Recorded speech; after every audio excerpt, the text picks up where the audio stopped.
We continue our reading of Lest We Forget, a daily devotional by author George R. Knight. Today's reading, June 7, Ellen White and the Health Reformers.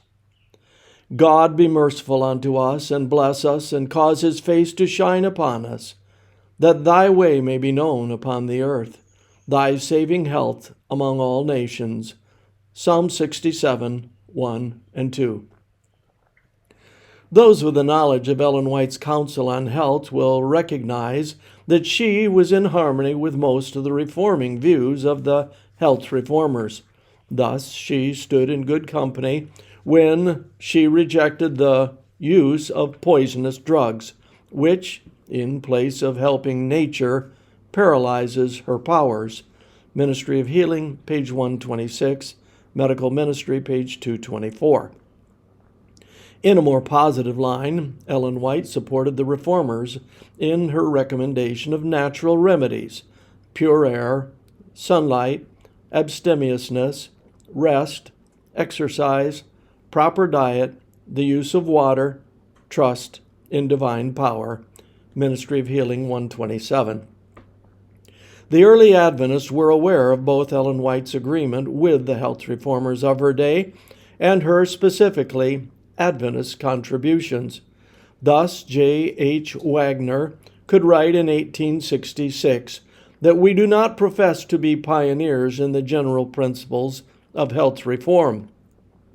The facts on which this movement is based have been elaborated in a great measure by reformers, physicians, and writers on physiology and hygiene, and so may be found scattered throughout the land. But we do claim that by the method of God's choice, Ellen White's counsel, it has been more clearly and powerfully unfolded, and is thereby producing an effect which we could not have looked for from any other source. As mere physiological and hygienic truths, they might be studied by some at their leisure, and by others laid aside as of little consequence. But when placed on a level with the great truths of the third angel's message by the sanction and authority of God's Spirit, and so declared to be the means whereby a weak people may be made strong to overcome, and our diseased body cleansed and fitted for translation, then it comes to us as an essential part of present truth. While Ellen White